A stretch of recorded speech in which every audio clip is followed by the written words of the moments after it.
예, 특전사령관입니다. 아까 말이에요. 예. 윤석열 대통령과 통화한 것에 대해서 그 당시 상황은 그것으로 끝이었다 이렇게 얘기했는데 대통령도 또 전화를 받았죠. 그죠?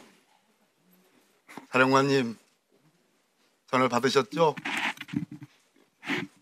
사령관님 그 사실은 더 받으셨죠? 말씀드리기 제한됩니다. 지금 한 10초간 말씀이 없다가 말씀드리기 제한된다. 받으셨죠? 한 번만 더 묻습니다. 제가 고함 치기 전에 그래야지 속죄가 됩니다. 박국원 사령관 받으셨죠? 예. 그 제한되는 내용이 뭡니까? 두 번째 전화 받은 내용이 뭡니까? 말씀하십시오. 부탁드립니다. 온 국민이 다 보고 있어요. 그것만이 우리 곽 사령관의 그나마 책임이 감경될 수 있는 요소입니다. 뭐라고 대통령이 얘기했습니까? 사령관 뭐라고 얘기했습니까? 대통령이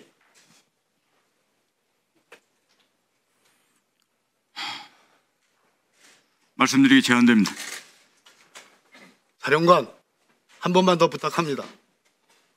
두 번째 전화 왔을 때 뭐라고 했습니까?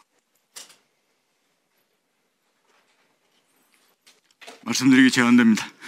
그 시간 두 번째 전화 왔을 때 어디까지 가셨습니까? 사령관은 어디까지 가셨다는 게 어디 있었습니까? 전투 통제실에 있었습니다. 들어가십시오. 책임이 별로 가벼워질 것 같지 않아요. 그러나 대통령의 또 다른 전화를 받았다는 점은 평가합니다. 들어가세요. 정보사령관 나와봐요. 문상호 정보사령관. 시간 좀 끊어주세요. 예, 정보사령관입니다. 아까 야간에 임무를 줄 수 있다. 그래서 대기하고 있었다고 그랬잖아요. 예, 그렇습니다. 중앙선관위 서버에 정보사 요원들이 들어갔죠. 그렇습니다. 거기서 소위 선거인 명부 관련해서 통합선거인 명부 그거를 가져오라는 지시 받았죠. 그런 지시는 받은 사실이 없습니다. 서버를 사진을 찍은 사람이 누굽니까? 제가 지시를 했고 팀장입니다. 팀장 이름 누굽니까? 나중에 별도로 말씀드리겠습니다. 별도가 어디 있습니까? 국민이 알아야 돼요. 누굽니까? 지금 현재 조사가 진행 중이기 때문에 그 부분은 답변이 제한됩니다. 김영현 국방부 장관이 선거 부정이 있었다. 계엄군을 투입해서라도 선관위 부정선거 의혹에 관련 수사 필요성이 있다. 이런 얘기 한 적 있죠? 저는 개인적으로 처음 듣는 얘기입니다. 처음 들었다. 들어갔던 그 대령인가 중령인가 하는 정보사 요원이 누군가로부터 서버와 관련된 보고를 했습니다. 그 보고의 상대방이 누굽니까? 본인입니까? 정확하게 그 의원님 질문을 제가 이해를 못했습니다. 들어갔던 서버에 들어가서 사진까지 찍었었지 않습니까? 그 정보사 요원이 보고를 했어요. 전화로. 그것이 CCTV에 찍히지 않습니까? 당신이요? 제가 지시했습니다. 사령관이 지시 받았죠? 아니 저 보고를 받았죠? 예, 제가 보고받았습니다. 그때 사람 등치만큼 큰 박스를 가지고 나왔습니다. 그런 사진이 있어요. 처음 듣는 얘기입니다. 들어가요. 별로 개전의 정이 없구만. 방첩사 1처장 나왔어요.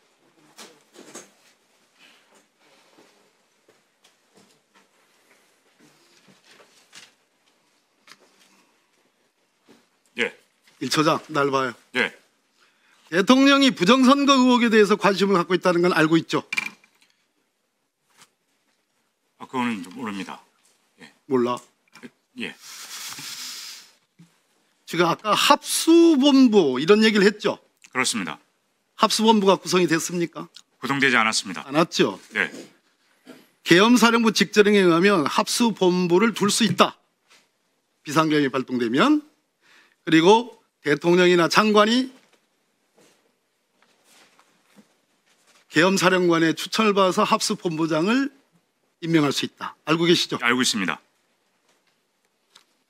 1979년 소위 그 쿠데타, 그 비상계엄 때 계엄공고 5호로 합동수사본부 설치 이렇게 되어 있습니다. 계엄사령부의 합동수사본부를 설치 운영한다. 계엄법 16조에 규정된 범죄 및 포고령 위반 사범에 대한 수사를 목적으로 하는 겁니다. 알고 있죠? 지금 말씀하신 그 내용에 대해서는 제가 구체적으로 인식하고 있는 건 우리나라 장군들은 예. 도대체 우리나라 고위급 장교들은 헌법과 법률과 과거 역사에 대해서도 아무것도 몰라. 그러니까 이런 나쁜 짓을 하는 거예요. 응? 자, 법무관들이 맹렬하게 영웅적으로 반대를 했어요. 그죠? 업무관들 반대했습니다. 그래서 태업을 한 거예요. 그죠? 명령 이행에 대해서 중단을 만약에 우리 처장이 법무관들의 의견을 받아들여서 들어가는 거 태업을 해라 라는 지시 안 했으면 사실은 방첩사가 들어가는 거죠. 그 사실관계를 명확히 말씀드립니다. 아니면 아니라고 얘기해요. 아닙니다. 정보사가 들어간 거는 왜라고 생각합니까? 그 배경은 수사를 통해서 밝혀지겠지만 저희는 그 계엄 선포 이후에 사령관으로부터 뭐뭐뭐뭐 해라는 지시를 받고 관련 실장들을 예. 법무관들의 여러 가지 사유를 들었던데 들어가서는 안 되는 이유를 가장 핵심적인 거, 이것이 군사반론이고 비상계엄이 내란에 해당한다는 결정적인 이유는 이번 포고령에 아까와 같은 합수본부, 우리나라 국민들 합수본부 전두환, 보안사령관, 합수본부장 다 기억을 하고 있는. 없었어요. 합수본부 설치가 포고령에 없단 말이에요.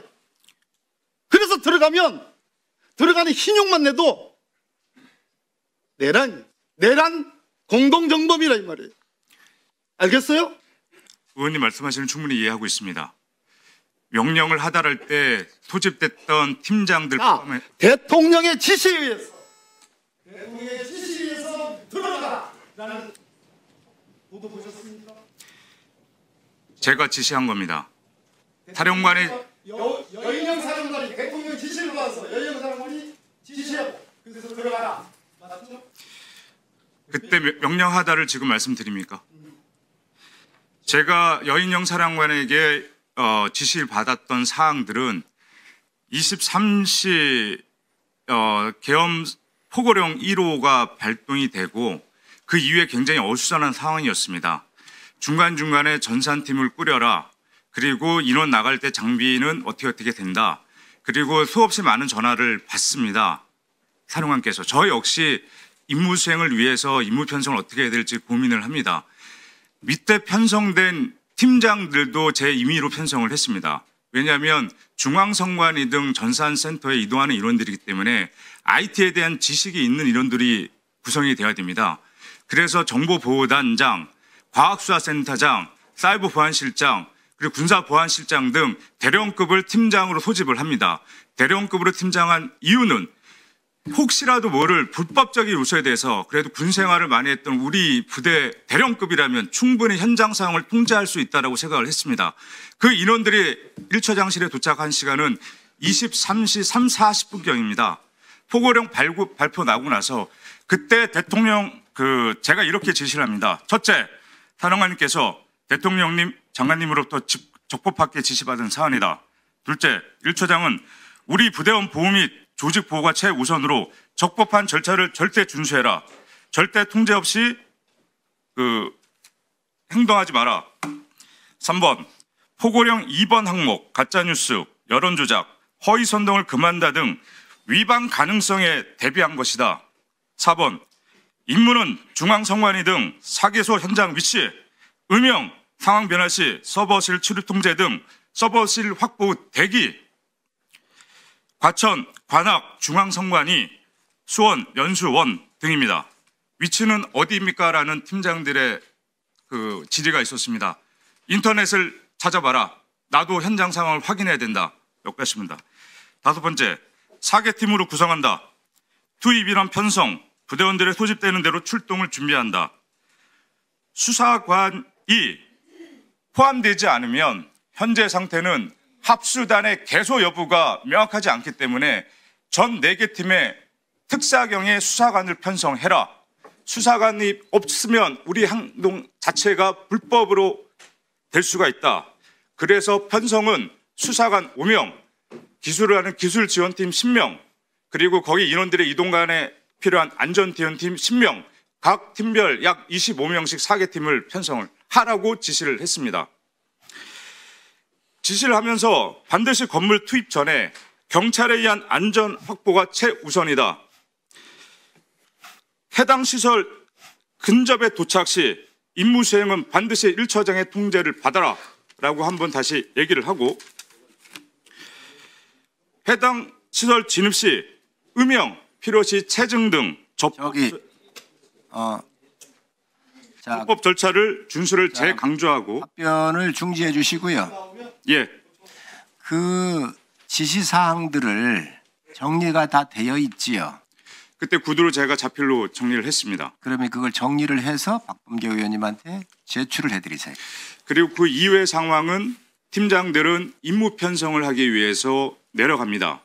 그리고 저는 법무실로 올라가고, 법무실 올라갔을 때 법무실장 등 7명의 법무관들이 있었고, 그 인원들 대상으로 하나 제가 문제 제기를 한 상황입니다. 자, 됐습니다. 여기까지입니다. 그러니까 그 상황을 정리를 해서 타임별로 정리를 해서 박범계 의원님한테 제출하시기 바랍니다. 아셨죠? 알겠습니다.